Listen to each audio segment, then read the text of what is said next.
चला, जय महाराष्ट्र मित्रांनो, सर्वांचं स्वागत आहे आपल्या कैलास सर मॅथ्स अकॅडमी या युट्यूब चॅनलमध्ये। चला विद्यार्थी मित्रांनो, बघा इयत्ता 7वीचा आपण पायाभूत चाचणीचा आपण पेपर घेऊन आले। बघा मित्रांनो, शनिवारी हा पेपर कसा असू शकतो, शनिवारी पेपर याचे आयएमपी संदर्भात प्रश्न घेऊन आले। कोणकोणते प्रश्न येऊ शकतात, कोणकोणता पॅटर्न असणार, कोणकोणते प्रश्न रिपीट होतात, सर्व तुम्हाला मित्रांनो आयएमपी प्रश्न या व्हिडिओमध्ये मी देणार आहे। मित्रांनो लक्षात घ्या, व्हिडिओ हा शेवटपर्यंत बघा आणि लक्षात घ्या, काही मुलं नुसते फोन करतात, नुसते कमेंट करताय का सर याचा व्हिडिओ नाही त्याचा व्हिडिओ नाही, सगळे व्हिडिओ मी टाकले होते, फक्त शेवटपर्यंत बघा, त्याचा खूप सारा फायदा होईल। आणि जे जे क्वेश्चन मी आयएमपी दिले ते किंवा जो पॅटर्नचे आपण क्वेश्चन पेपर सोडून गेले, ते पीआयक्यू क्वेश्चन पेपर सोडून गेले, त्याचा अभ्यास करा, नक्की फायदा होईल, समजते ना। त्यामुळे मित्रांनो लक्षात घ्या, जे विद्यार्थी आता नवीन बघताय, प्रथमच आपला व्हिडिओ बघताय, सर्वांनी चॅनलला सबस्क्राइब करा। ज्यांनी सबस्क्राइब नसेल केलं त्यांनी बघून घ्या, कारण लक्षात घ्या, मी उद्या पण परत तुम्हाला गणिताचे अजून आयएमपी प्रश्न देणार आहे, दुसरेही इंग्रजीचे पण देणार आहे, लक्षात घ्या मित्रांनो। त्यामुळे चॅनल सबस्क्राइब करा। जर तो व्हिडिओ तुमच्या जवळ पोहोचला नाही तर याला कारणीभूत तुम्हीच असणार आहे। आणि सगळ्यांनी कमेंट मध्ये जा, कमेंट मध्ये हाईपचं बटन दाबा, जेणेकरून लक्षात घ्या मित्रांनो काय होईल का तुमच्या जवळ हा व्हिडिओ जास्तीत जास्त लवकर पोहोचेल। चला व्हिडिओला सुरुवात करतो। बघा काय, बघा आता मित्रांनो, इयत्ता 7वीचा आपण गणिताचा मराठी माध्यमचा आपण पेपर आता बघतोय, बरोबर आहे। इयत्ता 7वीचा गणिताचा पायाभूत चाचणीचा मराठी म्हणजे मराठी माध्यमचा आपण गणिताचा लेखीचा पेपर बघतोय। यामध्ये लक्षात घ्या, इंग्रजी मीडियम वाले असतील, सेमी वाले असतील, सगळ्यांनी पेपर हा व्हिडिओ पूर्ण बघा, कारण लक्षात घ्या याच्यातून सगळ्यांना फायदा होणार आहे आणि हाच पॅटर्न सगळ्यांना असणार आहे। चला बघूया, इथं तुमचं नाव, शाळेचं नाव, केंद्र, तालुका, जिल्हा, दिनांक काय असेल ते शनिवारची टाकून द्यायची, इथं तुमचा हजेरी क्रमांक टाकायचा, सेम टू सेम पुढे असणार आहे, ठीक आहे। चला पुढे बघूया आता काय, बघा मित्रांनो, सगळ्यात पहिले तोंडी परीक्षा, तोंडी चाचणीसाठी काय विचारलं जाऊ शकतात, तुम्हाला महत्वाची गोष्ट सूत्रे विचारले जाऊ शकतात, बरोबर आहे। सूत्र्यानंतर तुम्हाला बेरीज असेल किंवा वजाबाकी असेल, गुणाकार असेल, या सगळ्या गोष्टी तुम्हाला तिथं काय दिले जातील का, हे उदाहरण तुम्ही घ्या आणि सोडवा, बरोबर आहे। अशा प्रकारे तुम्हाला उदाहरण विचारतात। पायथागोरसचा थेरम पाठांतर करून ठेवा, पाडे पाठांतर करून ठेवा, वर्ग असतील, घन असतील, सगळे पाठांतर करून ठेवा, तुम्हाला विचारले जाऊ शकतात, ठीक आहे। चला पुढे जाऊया आता। बघा आता आपण लेखीकडे जाऊया आणि तोंडी परीक्षा मधला पण भाग मी आता पुढे तुम्हाला सांगणार आहे काय काय येऊ शकतो। चला बघा आता, संख्या अंकातली एकदम आयएमपी प्रश्न, व्हेरी आयएमपी प्रश्न, 100% परीक्षेला येतो। बघा हा काय, बघा मित्रांनो, 100% परीक्षेला येतो। 5वी 6वी 7वी 8वीला प्रत्येकाला हा पहिला प्रश्न असतोच। काय दिलं तर दिलेली संख्या अंकातली, आता बघा इथं दिलंय 39,216, तर लक्षात घ्या तिथं 40,000 येऊ द्या, 41 येऊ द्या, 42 येऊ द्या, 50 येऊ द्या, 1 लाख येऊ द्या, 70 लाख येऊ द्या, 75 लाख येऊ द्या, लोड घ्यायची गरज नाही, फक्त संख्या नीट वाचा। काय 39,216, काय दिले 216, ही संख्या अशी लिहायची फक्त तुम्हाला अंकात, ठीक आहे, एकदम सिंपल आहे। चला पुढे बघूया, संख्या अक्षरात लिहा, काय करा अक्षरात लिहा। बघा काय दिले 38,752, मग इथं लिहून घ्यायचं संख्याला, ठीक आहे ना। काय दिले तर 38, ठीक आहे ना, 1,700, बघा काय दिले 752, ठीक आहे ना, काय दिले 52, अशा प्रकारे संख्या फक्त लिहायची तुम्हाला अक्षरात, काय प्रॉब्लेम नाही। पुढे बघा, विस्तारित रूपावरील संख्या लिहा, काय करा विस्तारित रूपावरील संख्या लिहा। बघा आता हे दिलेले ना तुम्हाला, या सगळ्यांची बेरीज करून लिहू शकता किंवा डायरेक्टली पण तुम्ही करू शकता। बघा 90 अधिक 3 किती जातात 93, बरोबर आहे। हे दिले 7,000 आणि हे किती दिले तुम्हाला, बघा मित्र, हे 7,000 आणि हे तुम्हाला 40,000 दिले, नीट संख्या वाचून घ्यायची, ठीक आहे ना। मग 40,000 आणि 7 किती होतात 47,000, किती होतात तर मित्रांनो 47,000, बरोबर ना। फक्त थोडक्यात एक लक्षात घ्या तुम्हाला, का दिलेली जी संख्या आहे, किंवा तुम्ही काम करू शकता का दिलेली संख्या एका खाली एक इथे लिहून घ्या, जसं की बघा 40,000 दिले ना, मग आता काम करा 40,000 लिहून घ्या। त्याच्या खाली किती दिले तुम्हाला 7,000 दिले ना, मग काम करा 7,000 लिहून घ्या। त्याच्या खाली बघा तुम्हाला 90 दिले ना, इकडे 90 घ्या, आणि नंतर काय दिलेलं आहे 3 दिलं ना, 3 घ्या, यांची बेरीज करायची, 0,0,0,3 3, बरोबर आहे, 9,9,0,9। बघा पुढे दिलेलं, बघा आता मित्रांनो, इथं संख्या संपली, मग 0,0 तसाच घ्यायचा, आणि हा 7 आणि 0 7 आणि हा 4, बरोबर आहे। मग बघा, मग आपण इथं पण केलं का 90 अधिक 3 हे 93 झाले, हा किती दिलाय हा 40,000 आणि 47,000 दिले, म्हणून एक 0 इथं घेणार, बरोबर आहे। मग 4,7,0,9,3 हे त्याचं झालं योग्य उत्तर, आलंय का। बघा फक्त सिंपल आहे, आणि आयएमपी प्रश्न ही येतातच, लक्षात घ्या, 100% येतातच। संख्या बदलू द्या, कुठली 40,000 येऊ द्या, 50,000 येऊ द्या, लोड नाही, पण सोडायची कशी ट्रिक समजून घ्या। पुढे बघा, लहान संख्येस गोल करा, जी लहान संख्या त्याला गोल करायची। आता बघा -13 दिले आणि 9 दिले, तर आता लक्षात घ्या कुठली संख्या लहान असणार आहे तर -13 म्हणजे -13, लक्षात घ्या। धन संख्या मोठी असते, ऋण संख्या छोटी असते, बेरीज करायची, नेक्स्ट पेज वरती घेऊया त्याला। बघा काय करायचं, बेरीज करा. आता लास्टला जे नंबर दिले ते लास्टचे नंबर दिले त्याची काय करा, नुसती बेरीज करून घ्या बघा. 2 + 3 5, 5 आणि 4 9, 8 आणि 1 9 आणि 4 4. समजतंय, एकदम सिंपल. पुढे बघा, 4 + 8, 8 आणि 4 किती होतात 12. शेवटचा अंक घ्या, हा एक काय करा हातच्याला देऊन टाका. 9 आणि 2 किती होतात 11, 11 आणि हा एक किती झाला 12. पुन्हा 2 इथं लिहा, हातच्याला काय जाणार 1 जाणार. 5 आणि 3 8, 8 आणि 1 9 आणि लक्षात घ्या 5 आणि 1 6. बरोबर आहे, हा हातच्याचा इथं दिला. मला 6922. एकदम सिंपल बेरीज, सिंपल या प्रकार करायचे. ठीक आहे ना. व्हिडिओ खूप लॉंग होणार आहे, लोड घेऊ नका, पण पूर्ण डिटेल क्वेश्चन कसा सोडायचा पूर्ण डिटेल मध्ये सांगणार आहे. चला बघूया. विजयने 546 किलोमीटर प्रवास, ठीक आहे ना, काय केला, बसने केला व 123 किमी प्रवास कारने केला, तर त्याला एकूण किती किमी प्रवास केला. हा बऱ्याचदा प्रश्न आलेला आहे याच्यावरती. खूप साऱ्या क्वेश्चन पेपर मध्ये अशा प्रकारचा प्रश्न आलाच आहे. मग आता एकूण प्रवास आपल्याला काढायचा, त्याचा काय करायचं, एकूण प्रवास बघा. मग एकूण जर प्रवास तुम्हाला काढायचा असेल तर मग काम करा, जो बसने प्रवास केलेला किंवा बसचा प्रवास आणि अधिक कारचा प्रवास, बघा काय करा, विजयचा कारचा प्रवास किंवा विजयने केलेला कारचा प्रवास, याचा काय करायचं, पूर्ण वाक्यात लिहून याची बेरीज करायची. मग किती आहे बघा, बसचा प्रवास 446 किलोमीटर आणि नंतर काय कारचा 123 किलोमीटर. मग यांची डायरेक्टली बेरीज करून घ्या. 6 + 3 9, बरोबर. 4 आणि 2 6 आणि 5 आणि 1 6, म्हणजे 669 किमी हा किलोमीटर प्रवास काय विजयनी एकूण केला. अशा प्रकारे उभी मांडणी करून सुद्धा तुम्ही याची काय करू शकता, बेरीज करू शकता. चला पुढे जाऊया पटकन.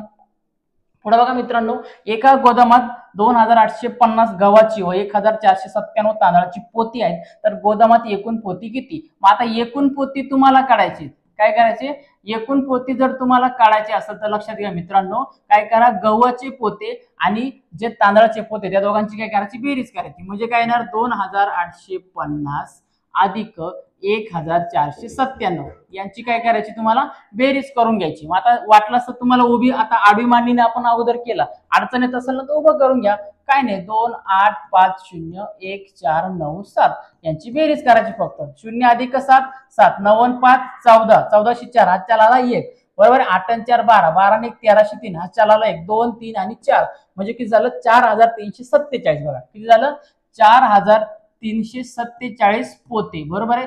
म्हणून एकूण पोते किती होते गोदामात, 4347. फक्त नीट लक्ष द्या आणि चांगल्या प्रकारे बेरीज वजाबाकी करून घ्या. चला आता बघा, वजाबाकी IMP प्रश्न येणार, म्हणजे येणार परीक्षेला 100% येणार. किमती बदलू द्या पण प्रश्न सेम टू सेम येणार. बघा काय, बघा 9तून 5 गेला, बघा किती आहे ना इथं 4. 7तून 3 गेला 4, 6तून 2 गेले 4 आणि 6 तसा 6444. पुन्हा इथं बघा, आता 3तून 7 जातात का नाही, मग इथं किती होणार 13. 13तून 7 गेले किती होणार 6, इथला एक इकडे घेतला म्हणजे इथं एकच उरला.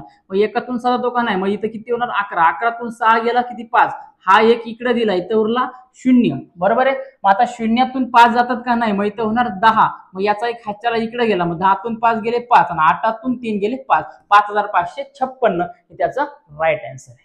समजते, नीट करून घ्या, काय अडचण नाही. एका स्टेडियमची आसन क्षमता, आसन म्हणजे काय, बसण्याची क्षमता, जे स्टेडियम असतं, मैदान असतं, ग्राउंड आपण म्हणतो, मॅच बघायला गेल्यानंतर किती सीट अवेलेबल असतात बघा, 8450 इतकी आहे. तर एका फुटबॉलच्या सामन्याला 7220 प्रेक्षक उपस्थित असते, म्हणजे एकूण किती आले 7240 लोक बघायला आले. किती आसने रिकामे होते बघा, आसने म्हणजे काय, किती सीट रिकामी होते, हा आसने रिकामी आपल्याला काढायचे, ठीक आहे ना.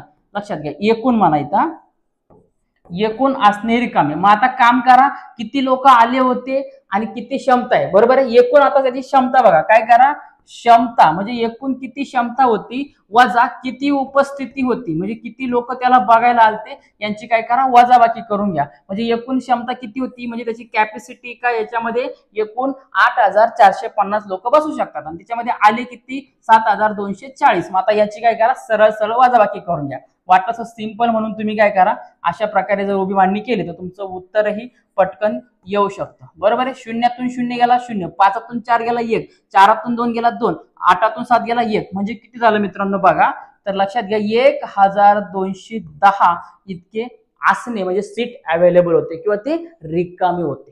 ठीक आहे, चला पुढे बघा, एका गावातील 4,589 कुटुंबापैकी 3,852 कुटुंबाकडे दुचाकी वाहने आहेत. म्हणजे काय, एका गावामध्ये 4,589 इतके कुटुंब फॅमिली लोक आहेत, त्याच्यापैकी 3,852 लोकांकडे दुचाकी म्हणजे काय, टू व्हीलर मोटरसायकल म्हणतो आपण. तर त्या गावात दुचाकी वाहने नसणाऱ्यांची संख्या, आता काम करा याच्यातून ही संख्या वजा करा, सेम टू सेम वजा करा, तुम्हाला याचं उत्तर भेटणार आहे. हे तुम्ही उत्तर स्वतः सोडायचे. जे विद्यार्थी प्रामाणिकपणे अभ्यास करणार, जे विद्यार्थी प्रामाणिकपणे मी सांगितलेलं काम करणार, त्याला 100% खात्रीशीर मार्क मिळणार. ठीक आहे ना. पॅटर्न हाच असणार आहे, नीट लक्ष देऊन सोडा. चला याचं उत्तर तुम्ही सोडवा आणि मला कमेंट मध्ये कळवा एकदा काय. चला पुढे बघूया. गुणाकार करायचे तुम्हाला. आता काय दिलंय, गुणाकार करायचे. आता लक्षात घ्या, हे उदाहरण सोडून घ्या, बाकीचं एक तुम्ही सोडवा. ठीक आहे. बघा आता याच्यामध्ये काय करायचं मित्रांनो, या 5 आणि 4ला गुणायचं. बरोबर. 5 चोक किती होतात, 20, 20शी 0, हातच्याला आला किती 2, 5 दुने 10, 10 आणि 2 12, 12शी 2, हातच्याला आला 1, 5 चोक 20, 20 आणि 1 21. आता पुढे अंक आहे का नाहीये, बरोबर आहे. एक घर पुढे आलं म्हणून 0 घ्या. 4 एकी 4, 2 एकी 2, 4 एकी 4, बरोबर आहे. 0 0 0, बरोबर आहे. 4 आणि 2 6, 2 आणि 1 3, 4 आणि 2 6, म्हणजे 6,360 याचं योग्य उत्तर झालं. अशा प्रकारे तुम्हाला सोडायचंय. ठीक आहे ना. तर बघा मित्रांनो, आता सगळ्यात महत्त्वाची गोष्ट इयत्ता 7वीच्या मुलांना बघा, जर तुमचे घरी आता स्वतः तुम्ही जर घरी व्हिडिओ बघता, तुमच्या आजूबाजूला तुमचे आई वडील असेल, बहीण भाऊ असेल, मोठा भाऊ वगैरे बहीण असेल, कोण नातेवाईक असेल, सगळे किंवा तुमच्या घरातले जे मोठे आजी आजोबा कोणी असेल का, जे मोठे व्यक्ती ती त्यांना लवकर बोलून घ्या. त्यांना सांगा सरांनी व्हिडिओ चालू आहे, तुम्हाला बोलवले. चला पटकन त्यांना बोलून घ्या आणि 1 मिनिटानंतर तुम्हाला एक महत्त्वाची गोष्ट सांगणार, तो प्रत्येक उदाहरण सोडूया. ठीक आहे ना. हे तुम्ही उदाहरण सोडायचं. आता बघा, एका मोबाईलची किंमत 9,450 रुपये असल्यास अशा 8 मोबाईलची किंमत काढा. बघा 8 मोबाईलची किंमत तुम्हाला काढायची. मग आता लक्षात घ्या, एका मोबाईलची किंमत बरोबर आहे किती दिले बघा, तर 9,450 दिले. मग तुम्हाला काय सांगितले, 8 मोबाईलची किंमत. बघा काय, 8 मोबाईलची किंमत तुम्हाला काढायची. आता बघा 9,450 ला कुठला तरी एखादा मोबाईल असेल. मग आता काम करायचं, 9,450 गुणिले काम करायचं, 8 घ्यायचं. काय घ्यायचं, 8 घ्यायचं. मग एक मोबाईलची किंमत एवढी दिली ना, तर तुम्हाला 8 काढायची ना मोबाईलची किंमत. मग 8 ने गुणा. मग आपल्याला लक्षात घ्या का एका मोबाईलची किंमत समजून घ्या, एका मोबाईलची किंमत तुम्हाला 9,450 दिले. मग तुम्हाला 8 मोबाईलची किंमत काढायची, म्हणजे एकाची ही 8ची. मग याने तुम्हाला काय करावं लागेल, याला गुणाकार करावा लागेल. 9,450 गुणिले 8 करावं लागेल. चला तुमच्या घरचे आले का पटकन बोलून घ्या. लगेच एवढं सोडून झालं का लगेच माहिती जाणार. बघा 8 गुणिले 0 0, कोणत्याही संख्याला जर 0 गुणलं तर उत्तर 0 येतं. चला पुढे बघा, 8 पंचे 40, 40चा 0, हातच्याला आले 4. बघा 8 चोक 32, 32 आणि 4 36, 36ची 6, हातच्याला आले 3. बघा 8 9 72, 72 आणि 3 75. बघा किती येणार, 75 येणार. म्हणजे 75,000. बघा किती होणार, तर 75,600 रुपये एकूण झाले मित्रांनो. बघा तर 8 मोबाईलची किंमत. ठीक आहे. तर बघा मित्रांनो, आता जर पालक माझे खरंच मनापासून व्हिडिओ जर बघत असेल तर लक्षात घ्या, गणित हा असा विषय, इंग्रजी असा विषय का जर पाया भक्कम नसेल, 7वीला जरी गेले तरी वाचता येत नसेल, नीट कॅल्क्युलेशन येत असेल, तुम्ही स्वतः बघा तुमच्या पाल्याकडे, तुमच्या मुला मुलीकडे, त्याला वाचता येत नसेल नीट, किंवा त्याला अडचण येत असेल, किंवा त्याला गणितामध्ये गणित सोडत येत नाही, गणितामध्ये त्याला खूप कंटाळा येतो, खूप रस येत नाही. ठीक आहे ना. गणित शाळेत सर शिकवतात, क्लासला शिकवतात, पण त्याला समजत नाही. तर लक्षात घ्या पालकांनो आणि सर्व विद्यार्थ्यांनो, लवकरच आपण फाउंडेशन बॅच घेऊन येणार. बघा काय करणार आहे आपण, फाउंडेशन बॅच घेऊन येणार आहे. या फाउंडेशन बॅच मध्ये पूर्ण मोफत तुम्हाला गणिताच्या बेसिक क्रिया, पाड्यापासून इंग्रजी वाचन, अ आई पासून पूर्ण परिपक्व करणार आहे. भविष्यामध्ये तुम्हाला तुमचा मुलगा किंवा तुम्ही स्वतः 8वी 9वीला 10वीला गेल्यानंतर गणितामध्ये इंग्रजी तुम्हाला अजिबात अडचण येणार नाही. ती बॅच घेऊन येणार लवकरच, एकदम 500 ते 600 रुपयाला असणार आहे. नक्की ती बॅच घ्या. ती बॅचची माहिती पूर्ण आपल्या चॅनलवरती भेटणार आहे. ती प्रोसेस कंप्लीट झाली, पूर्ण माहिती भेटणार आहे. त्यामुळे मित्रांनो लक्षात घ्या, पालकांनो ही बॅच नक्की त्यांना घ्या, म्हणजे भविष्यामध्ये पूर्ण गणिताचा पाया भक्कम होईल. पाया जर भक्कम असेल तर तुम्हाला माहिती आहे, पाया भक्कम असेल तर उंच भरारी घेऊ शकतो. ठीक आहे. चला थँक्यू. चला बघूया आता, आणि तयार राहा, कोण कोण घेणार आहे कमेंट करा. हा चला बघा, एका विद्यार्थ्याचा गणवेशाचा खर्च 1,465 रुपये असल्यास वर्गातील एकूण 60 विद्यार्थ्यांचा गणवेशाचा खर्च. बघा एकूण खर्च आपल्याला काढायचा. आता काय करायचंय, एकूण खर्च काढायचे. एका विद्यार्थ्याचा गणवेश म्हणजे काय, तुमचा स्कूल ड्रेस, शाळेचा ड्रेस, किती खर्च लागतो बघा, 1,465 रुपये एका ड्रेसचा खर्च आहे. किती विद्यार्थी आहे ती, 59 विद्यार्थी. किती विद्यार्थी आहे, 59 विद्यार्थी. मग याच प्रमाणे काम काय करायचं, याचं तुम्हाला गुणाकार करायचा. काय करायचा, याचा गुणाकार करायचा। दिलेत ना गुणाकाराचे बरेच उदाहरण सोडून, आता तुम्ही स्वतः याचा गुणाकार करायचा। ठीक आहे, फक्त गुणाकार करून घ्या। चला भागाकार करायचे। आता बघा 6 ने 638 ला तुम्हाला भाग द्यायचे। काय करायचे, 6 ने 638 ला भाग द्यायचे। मग आता काम करा, डायरेक्टली 6 चा पाडा, 6 एकी 6, 6 तून 6 गेला 0, इकडचा 3 घेतला, 6 च्या पाड्यात 0 तो का नाही, म्हणून इकडं 0 घेतला, मग 3 इकडे 0 आला, म्हणजे इथं 3 आणि पुन्हा इकडचा 8 आला, मग 6 12, 6 6 36 आला, मग 38 मधून 36 गेला, किती उरला, 2 उरला, म्हणजे याचं उत्तर आलं 106 आणि याची बाकी आली बघा मित्रांनो 2। किती आली याची बाकी, 2 आले। पुढे बघा उदाहरण काय दिले, 4851। बघा आपल्याला काय करायचे, त्याला 18 ने भाग द्यायचे। बघा कितीने भाग द्यायचे, 4851 ला तुम्हाला काय करायचे, 18 ने इथं भाग द्यायचे। हे उदाहरण चांगल्या प्रकारे सोडवायचा प्रयत्न करा। काय करा, चांगल्या प्रकारे सोडवण्याचा प्रयत्न करा। चला पुढे बघूया आता, पटापट भागाकार गुणाकार आला पाहिजे। पुढे बघा बघा 4500 लिटर धारण क्षमतेच्या टाकीत, म्हणजे पाण्याची टाकी दिली, त्याच्यामध्ये एकूण 4500 लिटर पाणी मावतो। मग त्यांनी काय सांगितले का, टाकीतील पाणी 36 कुटुंबाला दररोज समान वाटायचे झाल्यास तर प्रत्येक कुटुंबास किती लिटर पाणी मिळेल। बघा आता प्रत्येक कुटुंबामध्ये, लक्षात घ्या, प्रत्येक कुटुंबातील पाणी, कुटुंबाला मिळणारं पाणी, आता आपल्याला त्यांना समान पाणी पाहिजे, बरोबर आहे। समान जर पाणी पाहिजे तर काय करावं लागेल मित्रांनो, लक्षात घ्या, किती लिटरची टाकी आणि किती कुटुंब या दोघांचा भागाकार करावा लागेल। बघा मग आता काम करा, 4500 ला काम करा तुम्ही 36 ने बघा भाग द्या। काय करा, इथं 36 ने भाग द्या। मग आता जर बघा आपण इकडे जर बघितलं, 4500 ला जर आपण 36 ने भाग दिला, समजा हे 2 शून्य काढून द्या। काय करा, 2 शून्य काढून घ्या। कोणाच्या पाड्यामध्ये दोन्ही नंबर येतात बघा बरं, कितीच्या, 9च्या पाड्यामध्ये, बरोबर आहे। 9 5 45, 9 बरोबर आहे, 9 5 45 आणि 9 चोक 36, म्हणजे किती आला, 5/4 आणि वरचे हे 2 शून्य। मग आता 500 ला काय करा, 4 ने याला डायरेक्टली भाग द्या, बरोबर आहे। 4 एकी 4, म्हणजे समजा असं नाही आलं तर असं घेऊन टाका, काय अडचण नाही। ठीक आहे ना, इथं बघा 4 एकी 4, 5तून 4 गेला 1, बरोबर, इकडचा 0, 5 दुने किती येणार, 5 दुने 10 आणि वरचा हा एक येणार 0, म्हणजे किती उत्तर येणार, 120 येणार। म्हणजे लक्षात घ्या मित्रांनो, का 120 लिटर, बघा काय तर 120 लिटर दररोज त्या 36 कुटुंबांना द्यावं लागेल, तेव्हा पूर्ण पाण्याची टाकीचं पाणी संपेल किंवा त्याची समान विभागणी होणार। पुढे बघा दोन संख्यांचा गुणाकार 2784 इतका आहे। बघा दोन संख्या, समजा पहिली संख्या x घेतली, दुसरी संख्या आपण काय दिलं, त्यातील एक संख्या 24 आहे, म्हणून आता मी डायरेक्टली घेतो, लक्षात घ्या। मग यांचा गुणाकार दिलाय 2784, काय दोन संख्यांचा गुणाकार। पहिली संख्या जर तुम्हाला 24 दिली तर दुसरी संख्या आपण त्याला x मानूया। मग जर x ही आपल्याला किंमत काढायची तर लक्षात घ्या 2784 ला काय करावं लागेल, या 24 ने भाग द्यावा लागेल। काय करावं लागेल, 24 ने भाग द्यावा लागेल। क्वेश्चन पेपर खूप मोठी आहे, लक्षात घ्या, 50-60 मार्काची सोडवणं वेळ लागतो, म्हणून मी बरेच उदाहरण तुम्हाला देतोय, प्रयत्न करतोय। ठीक आहे, तुम्ही ट्राय करा बघा, कारण पेपर तुम्हाला द्यायचा आहे, उद्या मला नाही द्यायचा। ठीक आहे ना, मग x ची किंमत जर 24 ने 2784 ला भाग दिला तर आपल्याला उत्तर भेटणार आहे 116। किती भेटणार आहे, 116।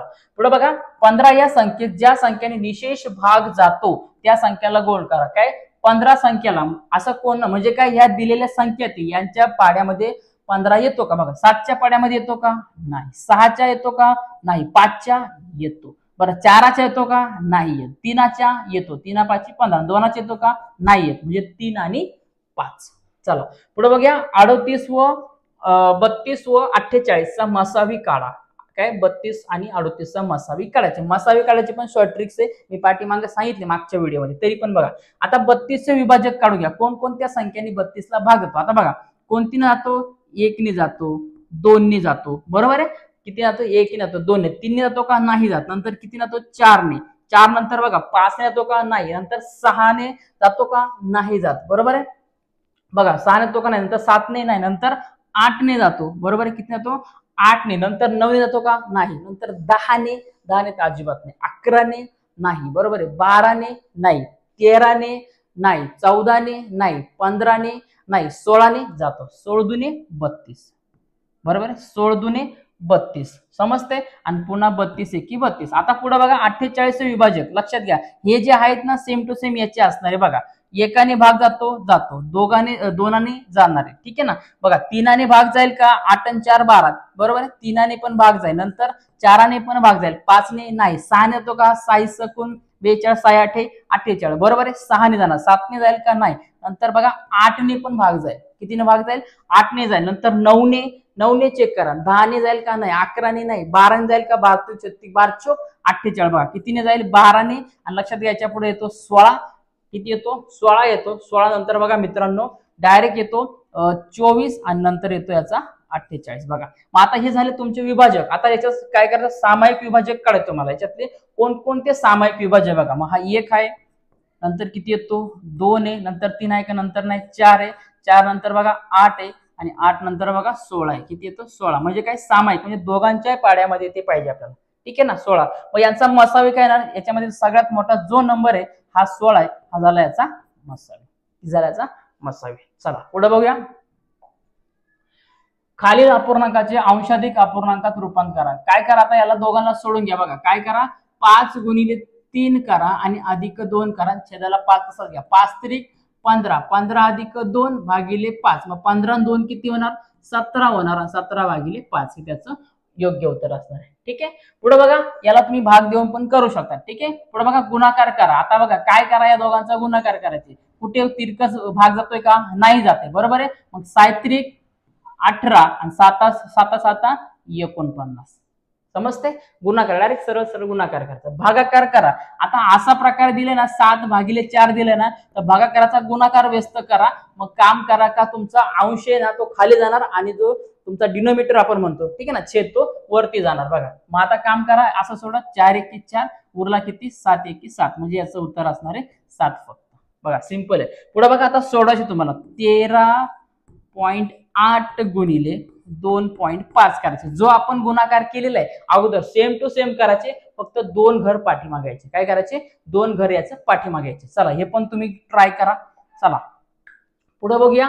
1/5 म्हणजे किती टक्के? लक्षात 1/5 म्हणजे किती टक्के? टक्के विचारलंय ना त्याला 100 ने गुणायचं. काय करायचं? त्याला 100 ने गुणायचं. बघा मग काय 5 ने जर आपण याला गुणलं तर 5 दुने 10 आणि 5 0 0 म्हणजे किती येणार? ते याचे 20%. किती येणार याचे? 20%. एकदम सिंपल आहे. मेथड समजून घ्या. पुढे बघा दुकानदाराने आपल्या दुकानातील 200 रुपयाला खरेदी केलेल्या वह्या 240 रुपयाला विकल्या तर त्याला शेकडा किती झाला? आता नफा झालाय ना. बघा नफा किती झालाय? नफा बरोबर बघा नफा काढून घ्या. आता याची काय करा? लक्षात घ्या विक्री किंमत. काय तर विक्री किंमत वजा काय करा? खरेदी किंमत. बरोबर आहे. खरेदी किंमत. आता विक्री किती आहे? कितीला विकला? 240 रुपयाला विकला आणि कितीला खरेदी केली? तर 200 रुपयाला. मग आता एकूण याचा फायदा किंवा नफा किती झाला? 240 मधून 200 गेले किती? 40 रुपये. किती झालेला? 40 रुपये. पण तुम्हाला शेकडामध्ये सांगितलंय. काय करा? शेकडामध्ये सांगितलं. नफा शेकडा म्हणजे टक्केवारी मध्ये सांगितलंय. मग किती टक्के झालाय? 40. बघा किती झालं? सॉरी म्हणजे किती झालं तुम्हाला नफा हा झालेला तुमचा 40 झालेला आहे. लक्षात हे फक्त तुम्हाला लक्षात घ्या जो तुमचा नफा झालेला असतो काय जो तुमचा नफा झाला असतो त्याच्यावरती तुम्हाला किती काय लक्षात घ्या किती नफा झाला टक्केवारीमध्ये झाला तुम्हाला हे काढणं गरजेचं असतं. समजतंय ना? हे काढणं तुम्हाला गरजेचं असतं. मग बघा टक्केवारी पुढे काढून घ्यायची. आता बघा 400 रुपये आणि 300 रुपये या किमतीत घेऊन शेकडा तोट्याचे उदाहरण करा. मग उदाहरण फक्त तुमच्या मनाने लिहायचे. जसं दिलं ना दुकानदाराने एक वस्तू 360 रुपयाला विकत घेतली आणि ती 400 रुपयाला विकली तर त्याला किती? 40 रुपये नफा झाला. अशा प्रकारे उदाहरण तयार करायचे. समजतंय का? अशा प्रकारे फक्त त्याला काय करायचे का? उदाहरण तयार करायचे. बाकी काही करायची गरज नाही. ठीक आहे ना?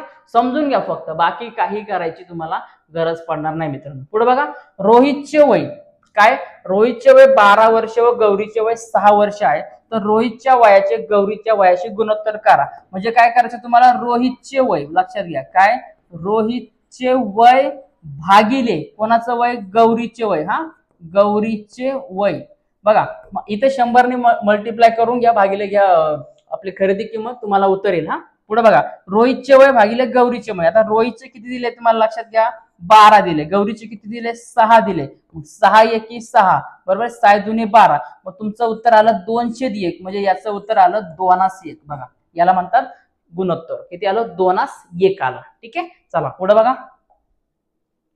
आणि लक्षात घ्या जे उदाहरण तुम्हाला दिले सोडायला ते थोडक्यात कॅल्क्युलेशन करू द्या. खूप सारा फायदा होणार आहे. लक्षात घ्या जर व्हिडिओ तुम्ही इथपर्यंत आलेत ना मी 100% सांगतो मित्रांनो दिलेले उदाहरणं सोडवा. जे उदाहरणं सोडून दिले त्याचा नीट अभ्यास करा. 100% चांगले मार्क मिळतील. चला पुढे बघा, शशिकांत रावांनी दशादशे 3 दराने 4,000 रुपये एका वर्षासाठी बँकेत ठेवले, तर वर्षाअखेरीस त्याला बँकेकडून किती रुपये मिळते? आता सरळ व्याज काढून घ्या, ठीक आहे ना, सिंपल इंटरेस्ट काढून घ्या. सरळ व्याज जर तुम्हाला काढायचे तर आपल्याला सूत्र माहिती आहे, P into T into R भागिले 100, बरोबर आहे. काय तर पी म्हणजे जो प्रिन्सिपल दिलेला दर आहे, टी म्हणजे टाइम, आणि आर म्हणजे काय, रेट ऑफ इंटरेस्ट म्हणजे दर किती त्याचा. मग आता किती प्रिन्सिपल याचा? 4,000 रुपये, बरोबर आहे. टी म्हणजे टाइम म्हणजे किती वेळ, तर वर्षाअखेरीस म्हणजे 1 वर्ष. आणि आर म्हणजे किती त्याचा दिला, रेट. रेट किती बघा, 3 दिलेला आहे. किती दिलेलं आहे? 3 दिले, आणि भागिले 100. मग हे 2 शून्य गेले, 2 शून्य गेले, उरला काय, 40 गुणिले 1 गुणिले 3. मग आता एकाने कुठल्या संख्येला उत्तर तेच येतं. मग या 4 आणि 3चा गुणाकार, 4 त्रिक 12 वरचा 0 म्हणजे 120 रुपये त्याला व्याज मिळेल. आणि नंतर एकूण रक्कम त्याला विचारेल. लक्षात घ्या, किती एकूण रक्कम किती मिळेल. मग एकूण रक्कम जर तुम्हाला काढायची, लक्षात घ्या काय, एकूण जर रक्कम तुम्हाला काढायची तर तुमचं व्याज किती आलाय बघा, व्याज अधिक मुद्दल, ठीक आहे ना, व्याज अधिक मुद्दल. व्याज 120 आला, मुद्दल किती आहे तुमची 4,000 रुपये. मग काय करा, या 4,000 मध्ये लक्षात घ्या 120 मिळवत म्हणजे उत्तर येणार 4,120 रुपये त्याला शेवटच्या अखेरीस मिळतील, वर्षा शेवटच्या अखेरीस मिळतील. ठीक आहे, चला समजून घ्या. खालील दिलेल्या आकृतीत समांतर रेषांची नावे लिहा. समांतर रेषा दिसते ना, रेषा एल एम इथं टाकायचं, रेषा एल एम, ठीक आहे ना, समांतर रेषा ही, ठीक आहे.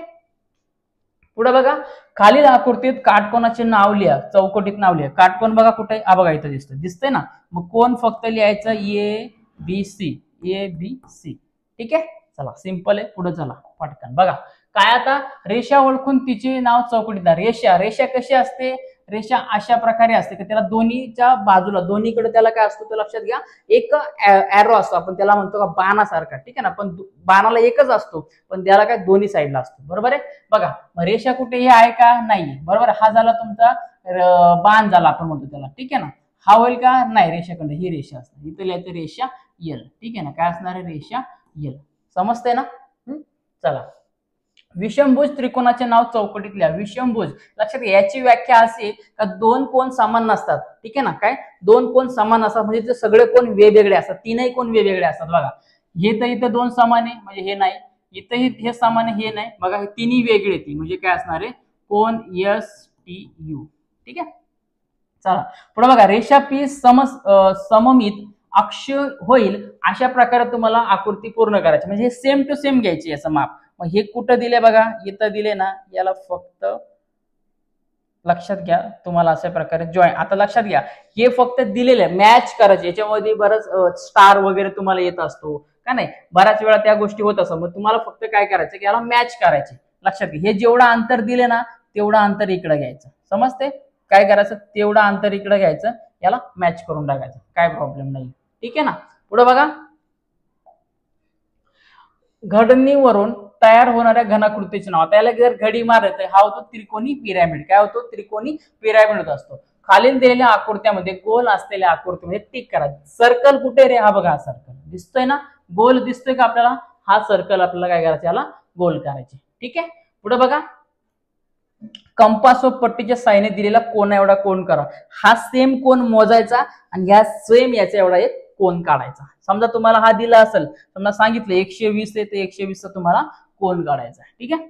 पुढे बघा मित्रांनो, स्तंभलेख इयत्ता 5वी 6वी 7वी 8वीच्या मुलींची संख्या दर्शवली आहे बघा, त्यावरून स्तंभलेख काढा. बघा काय दिलंय, वाय अक्षावर दिले 10 सेमी, बरोबर तुम्हाला काय दिलं तर 100 मुली दिल्या. आता बघा म्हणजे इथं काय 100 200 अशापैकी. आता बघा काय दिले, इयत्ता 5वी व 8वीत एकूण मुली किती आहे बघा, 5वी आणि 8वी, हे 5वी, बरं 5वी मध्ये 500, 8वी मध्ये किती दिले 300. 500 ना 500 आणि 300 किती होतात तर 800 मुली आहेत, ठीक आहे. अशा प्रकारे पुढे बघा, इयत्ता 7वी मध्ये इयत्ता 6वी पेक्षा, इयत्ता 7वी मध्ये 6वी पेक्षा किती मुली जास्त आहेत बघा, हे 6वी, हे 7वी आणि 6वी, मग इथून बघा या दोघांमध्ये किती जास्त आहे, 300 पासून वर, हे 100 जास्त आहे, म्हणजे किती जास्त ती 100 जास्त आहे, ठीक आहे. अशा प्रकारे मित्रांनो क्वेश्चन पेपर आपण सोडून घेतले. इयत्ता 7वीचे आपण पूर्णपणे क्वेश्चन पेपर, पायाभूत चाचणीचे क्वेश्चन पेपर सोडून घेतले. असाच फॉर्मॅट असणार आहे, सेम टू सेम खूप सारे प्रश्न अशा प्रकारे येणार. लक्षात घ्या, फक्त किमती बदलल्या तरी 2चा 4, 50,000चा 5, 25चा 6, याचा गुणाकार त्याला 24चा 25 झाला तरी टेन्शन नाही. लक्षात घ्या, पण पॅटर्न हाच असणार आहे. म्हणून काय करा, अशा प्रकारेच तुम्ही अजून वेगवेगळ्या किमती घ्या. आणि सोडवण्याचा प्रयत्न करा. पद्धत लक्षात घ्या, तीच पद्धत असणार, याला सोडायचा प्रयत्न करा. ठीक आहे, सर्वांनी काळजी घ्या. नवीन असेल चॅनल सबस्क्राईब करा. जर तुम्ही व्हिडिओ आतापर्यंत बघताय आणि ज्या सांगितल्या गोष्टी जर तुम्ही केल्या प्रामाणिकपणे तर 100% तुम्हाला चांगलं यश मिळेल, लक्षात घ्या. आणि आपल्या बॅच साठी तयार राहा. त्या बॅच मध्ये पण आपण या क्वेश्चन पेपर IMP क्वेश्चन पण त्याच्यामध्ये आपण देणार आहे. ठीक आहे, चला भेटूया मित्रांनो पुढच्या व्हिडिओमध्ये. तोपर्यंत सर्वांना जय महाराष्ट्र.